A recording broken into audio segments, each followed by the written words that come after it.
નમસ્તે મિત્રો, story of જયુભામાં આપનું સ્વાગત છે. આજે આપણે જમીન માટે દુશ્મન બનેલા ભાઈઓ કેમ ભેટી પડ્યા એવા શીર્ષક સાથે ગુજરાતી વાર્તા સાંભળીશું. બધાના શ્વાસ અધર થઈ ગયા હતા. મોટાભાઈ મોહને આંગણાની વચ્ચોવચ પોતાના જ નાના ભાઈ સોહમના પગ પકડી લીધા હતા. જે ઘરમાં રોજ સવાર સાંજ ગાળો બોલાતી અને વાસણ પછડાતા, ત્યાં આજે બંને ભાઈઓ એકબીજાને ભેટીને ધ્રુસકે રડી રહ્યા હતા. સોહનના હાથમાંથી મિલકતના ભાગલાના કાગળો નીચે પડી ગયા હતા. આસપાસ ઉભેલા ગામના લોકો પણ આશ્ચર્યમાં હતા કે આખરે આ બંધ બારણે એવું તે શું બન્યું કે કટ્ટર દુશ્મન બનેલા ભાઈઓ આમ ભેટી પડ્યા. આ હૃદયસ્પર્શી દ્રશ્ય પાછળની વાર્તા જાણવા માટે આપણે થોડા વર્ષો પાછળ જવું પડશે. માધવપુર નામનું એક ગામને પાદરે કરશન બાપાનું ઘર હતું. કરશન બાપાની પત્ની તો ઘણા વર્ષો પહેલા જ ભગવાનના ઘરે પહોંચી ગઈ હતી. કરશન બાપા પાસે 5 વીઘા જમીન હતી અને જીવનના 2 સૌથી મોટા સહારા એટલે એમના 2 દીકરા, મોટો મોહન અને નાનો સોહન. બંને ભાઈઓ નાનપણમાં જાણે રામ અને લક્ષ્મણની જોડી. એક સમય એવો હતો જ્યારે સોહમને તાવ આવતો તો મોહન આખી રાત જાગતો. બાપા ખેતરેથી શેરડી લાવે તો બંને ભાઈઓ અડધી વેચીને ખાતા. કોઈ ગામનો છોકરો જો સોહમને કશું કહી દે તો મોહન એની સાથે લડી પડતો. એકબીજા વિના બંને જમે પણ નહીં. પણ કહેવાય છે ને કે સમય ક્યારેક એક સરખો નથી રહેતો. છોકરાઓ મોટા થયા, બંનેના લગ્ન થયા, ઘરમાં 2 વહુઓ આવી. શરૂઆતમાં તો બધું સરસ ચાલ્યું, પણ ધીમે ધીમે ઘરમાં કંકાસ શરૂ થઈ ગયો. વાસણ સાથે રહે તો ખખડે જ, પણ અહીં તો વાસણો જાણે રોજ યુદ્ધ કરતા હતા. આજે વાસણ કોણ ઘસશે, ખેતરે વહેલું કોણ જશે, તે પછી ભેંસને સારો કોણ નાખશે, આ બધી નાની નાની વાતોમાં મોટી બૂમો પાડવા લાગી. મોહનની પત્ની કટાક્ષમાં કહેતી, તમારો ભાઈ તો આખો દિવસ ગામમાં રખડે છે, ખેતરનું બધું કામ અમારે જ કરવાનું. તો સામે મોહનની પત્ની પણ તરત જ સાંભળાવી દેતી, અમે તો ખેતરમાં પરસેવો પાડીએ છીએ, મોટા ભાઈ તો ખાલી હુકમ જ કરે છે. પહેલા બંને વહુઓ ઝઘડતી અને પછી રાતે એ ઝઘડો ભાઈઓ સુધી પહોંચતો. રાતના અંધારામાં થતી બૂમાબૂમથી ઘરની શાંતિ છીનવાઈ ગઈ હતી. આ બધું જોઈને વૃદ્ધ કરશન બાપાનું કાળજું કંપાતું. જે દીકરાઓને તેમણે પેટે પાટા બાંધીને મજૂરી કરીને મોટા કર્યા હતા, તે આજે એકબીજાના મોઢા પણ જોવા રાજી ન હતા. બાપા ઘણીવાર સમજાવતા, અલ્યા દીકરાઓ, શાંતિ રાખો, સંપ ત્યાં જંપ, આપણે એક રહીશું તો દુનિયાની કોઈ તાકાત આપણને હરાવી નહીં શકે. આમ બાજીને શું મળશે? પણ એમની વાત સાંભળવાનો કોઈની પાસે સમય જ નહોતો. ભાઈઓ વચ્ચે એટલી કટાક્ષ આવી ગઈ હતી કે બંને એકબીજાને જોતા જ મોઢું ફેરવી લેતા. ધીમે ધીમે વાત એટલી બગડી ગઈ કે આંગણાની વચ્ચે એક ચૂનાની લીટી દોરાઈ ગઈ. રસોડા અલગ થઈ ગયા, જમવાનું પણ અલગ બનવા લાગ્યું. ખેતરના શેઢે પણ બંને ભાઈઓએ કાંટાની વાળ બનાવી દીધી. બાપ તો આ ભયંકર દુઃખ સહન ન કરી શક્યા અને પથારીવશ થઈ ગયા. ખાટલામાં પડ્યા એ ખાલી ભગવાનને પ્રાર્થના કરતા કે મરતા પહેલા એમના દીકરાઓ પાછા એક થઈ જાય. પણ એક દિવસ તો વાત એટલી હદે વળસી ગઈ કે સોહને ગુસ્સામાં આવીને કહી દીધું, મારે હવે આ ઘરમાં નથી રહેવું. જમીન અને ઘરના અડધા ભાગ કરી નાખો, આપણે વેચાણ કરીને છૂટા પડીએ. પાગલાની વાત સાંભળીને આખા ઘરમાં સન્નાટો છવાઈ ગયો. મોહને પણ ગુસ્સામાં વકીલને બોલાવી દીધો. નક્કી થયું કે રવિવારે સવારે વકીલ આવશે. ભાગલાના કાગળ પર સહીઓ અને બંને ભાઈઓ હંમેશા માટે અલગ થઈ જશે. પણ રવિવારની સવારે કંઈક એવું થવાનું હતું જેનો કોઈને સપનામાં પણ વિચાર નહોતો કર્યો. રવિવારની સવાર પડી ગઈ. ગામના પાદરેથી મંદિરમાં ઝાલર વાગવા લાગી. પણ મોહન અને સોહનના ઘરમાં આજે એકદમ સ્મશાન જેવી શાંતિ છવાયેલી હતી. વકીલ સાહેબ પોતાનો કાળો કોટ પહેરીને આવી ગયા હતા. ફળિયામાં ઢારેલા ખાટલા પર મિલકતના ભાગલાના કાગળો પથરાયેલા પડ્યા હતા. આખું ઘર જાણે બે ટુકડામાં વહેંચવા માટે તૈયાર હતું. વકીલે કાગળ પર જ્યાં સહી કરવાની હતી ત્યાં ચોકડી કરી અને પેન નાના ભાઈ સોહમ તરફ લંબાવી. લો ભાઈ, અહીંયા તમારી સહી કરી દો એટલે તમારો કાયમનો છુટકારો થાય. સોહને ધ્રુજતા હાથે પેન પકડી. મોહન પણ સામે ઊભો હતો. બંને ભાઈઓની નજર એકવાર એકબીજા સાથે મળી, પણ અહંકાર એટલો હતો કે બંને તરત જ મોઢું ફેરવી લીધું. સોહન પેન કાગળ પર મૂકવા જ જતો હતો ત્યાં જ અંદરના ઓરડામાંથી વૃદ્ધ કરશન બાપાનો ભારે ઉધરસનો અવાજ આવ્યો. ઊભા રહો. બાપાનો અવાજ ભલે ઉંમરના કારણે નબળો હતો, પણ એના આજે એક ગજબનું વજન હતું. બંને ભાઈઓ સમકીને અંદર ગયા. ખાટલામાં બીમારીથી સૂકેલા લાકડા જેવા થઈ ગયેલા કરશન બાપાએ ધીમેકથી કહ્યું, દીકરાઓ, તમે ઘર, ખેતર, ભાષણ અને ઢોર ઢાખર તો અડધા વહેંચી લીધા, પણ મારી પેલી જૂની લાકડાની પેટી તો માળિયા પર બાકી રહી ગઈ. એમાં મારો સામાન છે, એનાય ભાગ પાડતા જાઉં, પછી જઈને સહી કરજો. મોહન અને સોહન એકબીજા સામે જોવા લાગ્યા. માળિયા પર વર્ષોથી ધૂળ ખાતી એ જૂની પેટી બંને ભાઈઓએ ભેગા મળીને નીચે લાવ્યા. બંનેની પત્નીઓ પણ ઉંમરે આવીને ઊભી રહી ગઈ.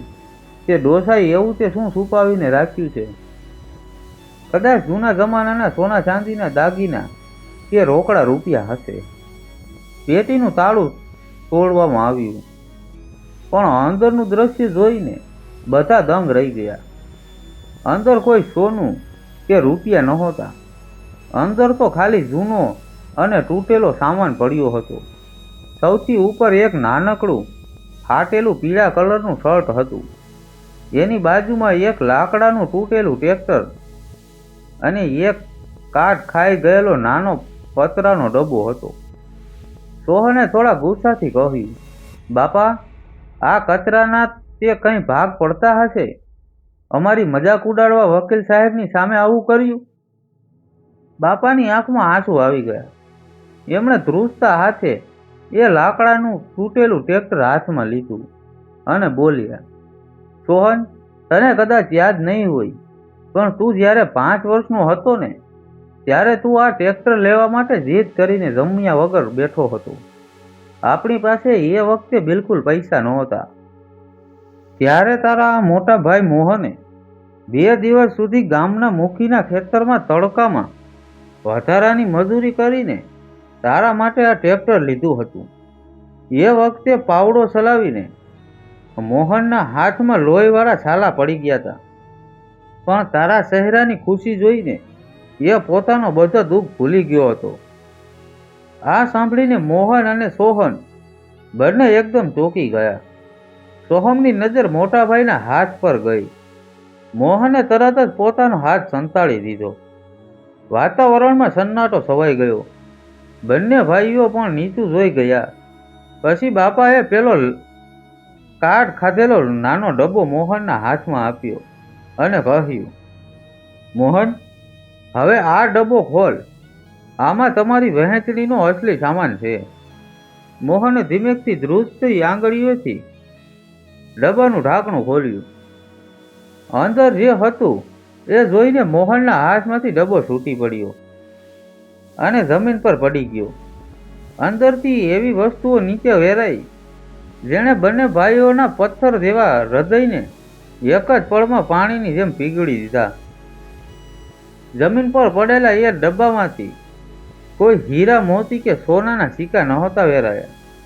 એમાંથી તો નીકળી હતી 2-3 જૂની લખોટીઓ, એક તૂટેલું ગિલોલ, લોહીના ડાઘાવાળો એક જૂનો પાટો અને એક દવાખાનાની પીળી પડી ગયેલી કાગળની પહોંચ. આ સામાન્ય લાગતી જૂની વસ્તુઓ જોઈને કોઈ પણ અજાણ્યા માણસને હસવું આવી જાય, પણ મોહન અને સોહન માટે આ કચરો નહોતો. એમના માટે આ એમની જિંદગીનો સૌથી મોટો ખજાનો હતો.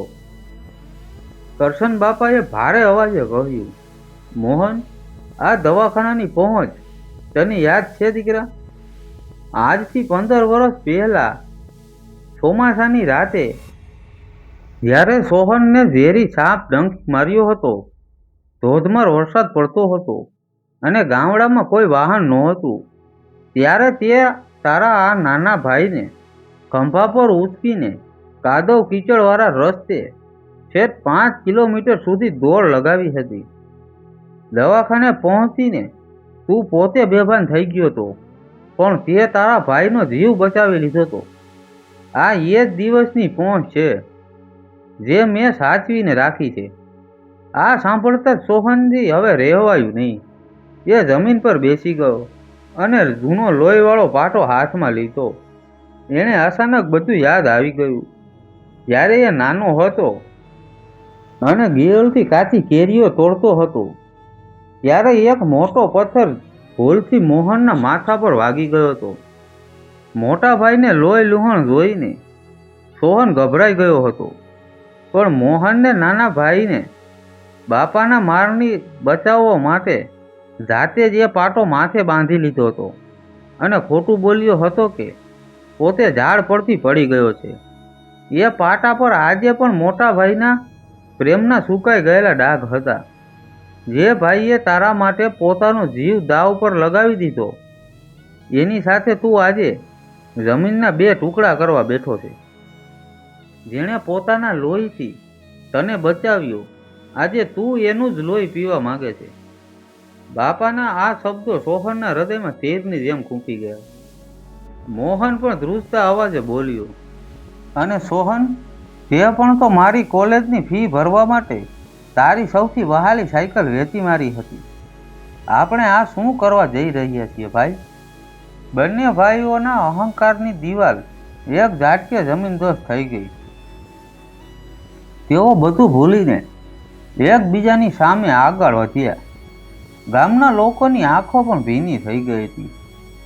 પણ બરાબર એ જ વખતે વકીલે કડક અવાજમાં કહ્યું, જો તમારું આ રડવાનું અને જૂની વાતોનું નાટક પૂરું થઈ ગયું હોય તો જલ્દી આ કાગળો પર સહી કરો.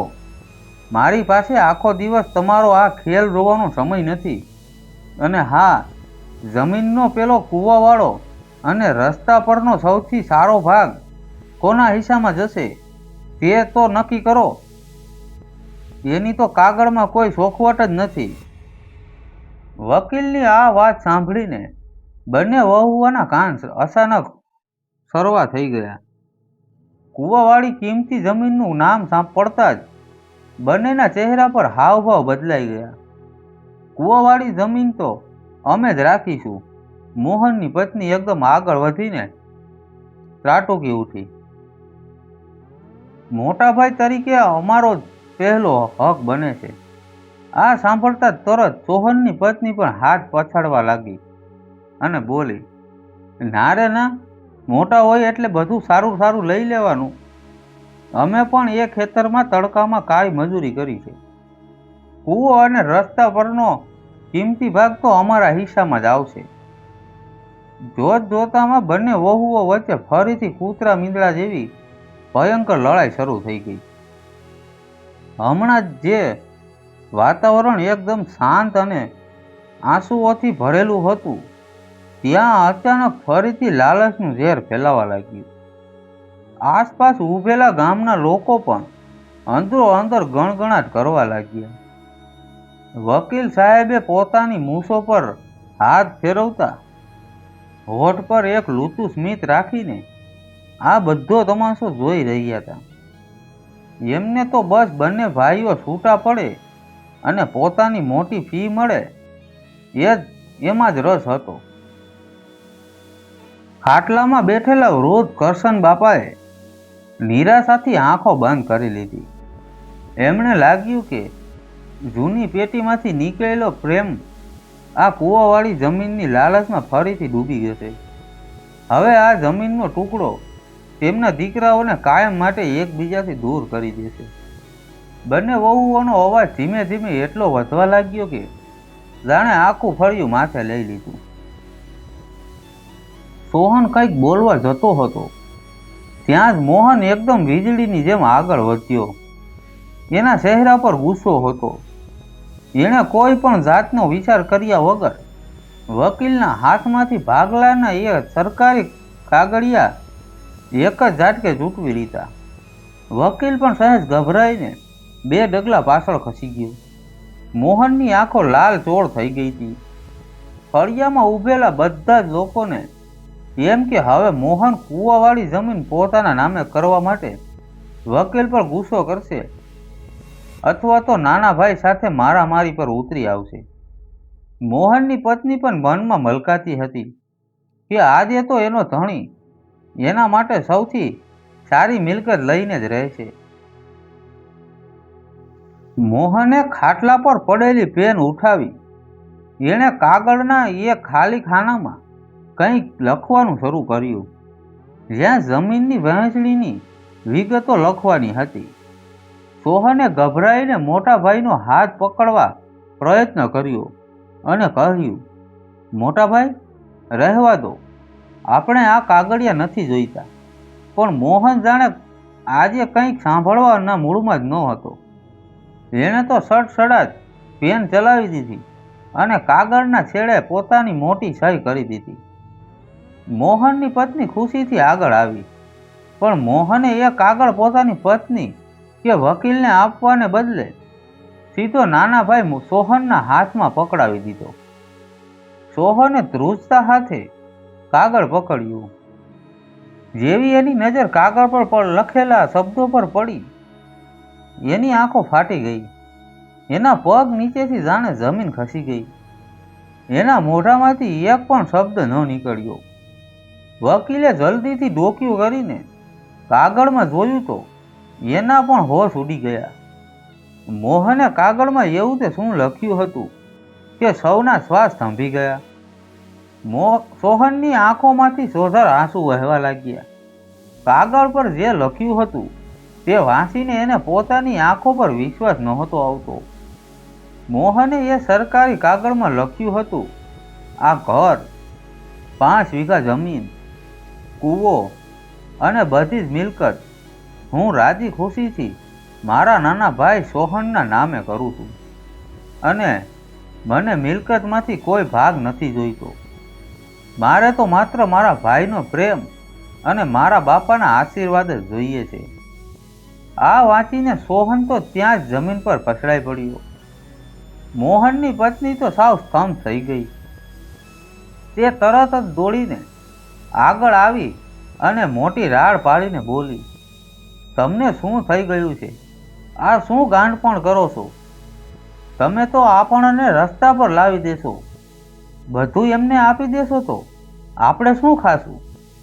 પણ મોહને એકદમ શાંતિથી અને ખૂબ જ પ્રેમથી પોતાની પત્નીને સમજાવતા કહ્યું, જે ભાઈએ મારા માટે વારંવાર પોતાનો જીવ દાવ પર લગાવી દીધો છે એની સામે આ માટીના ટુકડાની શું કિંમત? તું ચિંતા ન કર, મારામાં હજુ તાકાત છે. હું મજૂરી કરીને બીજી જમીન ખરીદી લઈશ. પણ જો આજે મારો સગો ભાઈ મારાથી દૂર થઈ જશે તો એવો સારો ભાઈ હું બજારમાંથી ક્યાંયથી નહીં લાવી શકું. મોહનના આ શબ્દો સાંભળીને સોહનથી હવે દૂર ના રહેવાયું. એણે તરત જ એક કાયદાકી કાગળના 2 ટુકડા કરી નાખ્યા, પછી 4 ટુકડા કર્યા અને પછી તો ઝીણા ઝીણા ટુકડા કરીને હવામાં ઉડાડી દીધા. એણે દોડીને પોતાના મોટા ભાઈને જોરથી ભેટી લીધો. મોટા ભાઈ, મને માફ કરી દો. હું આ જમીનના ટુકડા માટે સાવ આંધળો થઈ ગયો હતો. મારે કશું જ નથી જોઈતું. બસ તમે મારી સાથે રહો. આપણે ક્યારેય અલગ નથી થવું. બંને ભાઈઓ એકબીજાના ખંભે માથું મૂકીને નાના છોકરાઓની જેમ રડવા લાગ્યા હતા. આ હૃદયસ્પર્શી દ્રશ્ય જોઈને ફળિયામાં ઊભેલા આખા ગામના લોકોની પણ આંખો વરસી રહી હતી. ગામના મુખી કાકા પણ પોતાની આંખો લૂછતા લૂછતા બોલ્યા, ખરેખર આજે મોહને સાબિત કરી દીધું કે મોટો ભાઈ એ બાપ સમાન હોય છે. સોહનની પત્નીને પણ પોતાની ભૂલ સમજાઈ ગઈ. તે ધીમે પગલે મોહનની પત્ની પાસે ગઈ. એણે રડતા રડતા હાથ જોડીને કહ્યું, ભાભી, મને દિલથી માફ કરી દો. મારા કડવા વેણના કારણે જ આ ઘરમાં મહાભારત સર્જાયું હતું. આજથી તમે જે કહેશો એ જ હું કરીશ. હવેથી વાસણ પણ હું જ ઘસીશ અને ખેતરનું કામ પણ હું જ કરીશ. પણ પ્લીઝ, આપણે ઘર અલગ નથી કરવું. બંને દેરાણી જેઠાણી પણ એકબીજાને ભેટી પડી. ઘરનું બધું ઝેર એક જ પળમાં અમૃત બની ગયું. વકીલ સાહેબ સમજી ગયા કે અહીં હવે એમની કોઈ જરૂર નથી, એટલે તે પોતાનું દફતર લઈને સાનામાના ત્યાંથી ચાલતા થઈ ગયા. ખાટલામાં સૂતેલા કરશન બાપા આ ચમત્કાર જોઈને બે હાથ જોડીને ભગવાનનો ખૂબ ખૂબ આભાર માની રહ્યા હતા. એમના ચહેરા પર એક અનોખી શાંતિ હતી અને હાસ્ય છવાઈ ગયું હતું. જાણે વર્ષોની એમની કોઈ મોટી તપસ્યા આજે પૂરી થઈ ગઈ હોય. પણ અચાનક જ કરશન બાપાનો શ્વાસ કેમ ભારે થવા લાગ્યો. એકાએક એમનો હાથ ખાટલાથી નીચે કેમ લટકી ગયો. બાપા, બાપા, શું થયું છે તમને? મોહન અને સોહન એક સાથે બૂમ પાડીને ખાટલા પાસે દોડી ગયા. બાપાનો શ્વાસ ખૂબ જ ઝડપથી ચાલી રહ્યો હતો. આખું ફળિયું જે હમણાં ખુશીથી ઝૂમી રહ્યું હતું, ત્યાં અચાનક ફરીથી ચિંતામાં પડી ગયા. બંને ભાઈઓએ જલ્દીથી બાપાના હાથ પકડી લીધા. મોહનની પત્ની દોડીને પાણીનો ગ્લાસ લાવી. કરશન બાપાએ ખૂબ જ મુશ્કેલીથી પાણીનો એક ઘૂંટડો પીધો અને પોતાની આંખો ખોલી.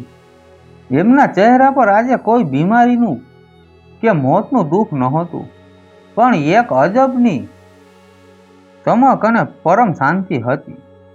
એમણે ધ્રુસતા હાથે પોતાના બંને દીકરાઓના હાથ પકડ્યા અને એકબીજાના હાથમાં મૂક્યા. બાપાનો અવાજ હવે હાવ ધીમો પડી ગયો હતો, છતાં એમણે પોતાના શરીરની પૂરી તાકાત ભેગી કરીને કહ્યું, મારા દીકરાઓ, આજે મારી જિંદગીની સૌથી મોટી અને છેલ્લી ઈચ્છા પૂરી થઈ ગઈ. મેં ભગવાન પાસે બસ આ જ માંગ્યું હતું કે મારા મરતા પહેલા મારો આ વિખારેલો માળો પાછો એક થઈ જાય. સોહન નાના બાળકની જેમ રડતા રડતા બોલ્યો, બાપા, આવું ન બોલો. તમે જલ્દી સાજા થઈ જશો. આપણે ક્યાંય અલગ નથી થવું. આપણે બધા સાથે જ રહીશું. બાપાએ ધીમું અને હસીને કહ્યું, ના બેટા, હવે મારો આ દુનિયાનો સમય પૂરો થઈ ગયો છે, પણ જતાં જતાં હું તમને એક મોટો ખજાનો આપતો જાઉં છું. હંમેશા યાદ રાખજો દીકરા, જ્યાં સંપ છે ત્યાં જંપ છે. જો તમે બંને ભાઈઓ એક મુઠ્ઠી બનીને રહેશો તો દુનિયાનું કોઈ વાવાઝોડું કે કોઈ પણ માણસ તમારું કંઈ બગાડી નહીં શકે. ક્યારેય એકબીજાનો સાથ ન છોડતા. આટલું બોલતા બોલતા કરશન બાપાના ચહેરા પર એક સંતોષનું સ્મિત આવ્યું અને તેમની આંખો કાયમ માટે બંધ થઈ ગઈ. એમનો જીવ એકદમ શાંતિથી ભગવાનના ચરણોમાં પહોંચી ગયો હતો. આખું ગામ સોધાર આંસુ વહાવી રહ્યું હતું. બંને ભાઈઓએ અને વહુએ રડતા રડતા બાપાના ચરણ સ્પર્શ કર્યા અને એ જ ઘડીએ કસમ ખાધી કે તેઓ જિંદગીમાં ક્યારેય એકબીજાથી અલગ નહીં થાય. સમયનું પૈડું પોતાની ગતિએ આગળ વધ્યું. કરશન બાપાના ગયા પછી મોહન અને સોહને બાપાના છેલ્લા શબ્દોને પોતાના જીવનનો મંત્ર બનાવી લીધો. હવે એ ઘરમાં કોઈ ઝઘડા નહોતા થતા. બંને દેરાણી જેઠાણી સગી બહેનની જેમ હળી મળીને રહેવા લાગી. રસોડામાં સાથે જમવાનું બનતું, વહુઓ હસતા હસતા ખેતરે ભાથું લઈને જતી અને ખેતરમાં પણ ચારેય જણ સાથે મળીને પરસેવો પાડતા. કહેવાય છે ને કે 1 અને 1 11 થાય. બંને ભાઈઓની રાત દિવસની મહેનત અને પરિવારની એકતાનું આવું જબરજસ્ત ફળ મળ્યું કે 5 વીઘા જમીનમાં ગામના કોઈના ન થાય એવો મબલક પાક ઉતર્યો. માત્ર 2 જ વર્ષમાં તો એમણે કાચા મકાનમાંથી મોટું અને સુંદર પાકું ઘર બનાવી લીધું. એટલું જ નહીં, બાળપણમાં મોટા ભાઈએ જે લાકડાનું રમકડાવાળું ટ્રેક્ટર નાના ભાઈ માટે લીધું હતું, એ જ નાના ભાઈ સોહને આજે પોતાના મોટા ભાઈને ખેતર ખેડવા માટે નવું ટ્રેક્ટર ભેટમાં આપ્યું. નવા ઘરમાં દિવાલ પર કરશન બાપાનો મોટો ફોટો લગાવવામાં આવ્યો છે, જેને જોઈને એવું જ લાગે કે બાપા આજે પણ પોતાના દીકરાઓના સંપને જોઈને હરખાઈ રહ્યા છે. આખું માધવપુર ગામ આજે મોહન અને સોહનના સંપના દાખલા આપે છે. ગામના લોકો પોતાના બાળકોને પ્રેમથી સમજાવે છે કે દીકરા, જો ભાઈઓ હોય તો મોહન અને સોહન જેવા બનજો. તો મિત્રો, આ હૃદયસ્પર્શી વાર્તા પરથી આપણને એ જ શીખવા મળે છે કે પૈસા હોય, મિલકત કે જમીન તો આજે જ છે અને કાલે જતી રહી છે, પણ પોતાના ભાઈ બહેન અને પરિવારનો હાસો પ્રેમ અમૂલ્ય છે. પરિવારના જો સંપ હશે તો પ્રગતિ, સુખ અને સફળતા આપોઆપ તમારા ઘરમાં સરનામાં ગોતતી આવતી જશે. ખરેખર સંપ ત્યાં જંપ. તો મિત્રો, ભાઈઓના પ્રેમ અને પરિવારની એકતાની આ વાર્તા તમને કેવી લાગી? જો આ વાર્તાને તમારા હૃદયને સહેજ પણ સ્પર્શ કર્યો હોય તો તમારા ભાઈ બહેનો અને પરિવાર સાથે વિડીયો શેર જરૂર કરજો. જીવનમાં સાચો રસ્તો બતાવે અને હૃદયને સ્પર્શી જાય તેવી આવી જ નવી નવી વાર્તાઓ સાંભળવા માટે આપણી યુટ્યુબની ચેનલ સ્ટોરી ઓફ જયુભાને આજે સબસ્ક્રાઈબ કરી લેજો. વિડીયોને લાઈક કરવાનું ભૂલતા નહીં અને કોમેન્ટમાં લખજો સંપ ત્યાં જંપ. તો ચાલો ફરી મળીશું એક નવી અને સુંદર વાર્તા સાથે. ત્યાં સુધી પરિવાર સાથે હસતા રહો અને ખુશ રહો. જય માતાજી, હર હર મહાદેવ.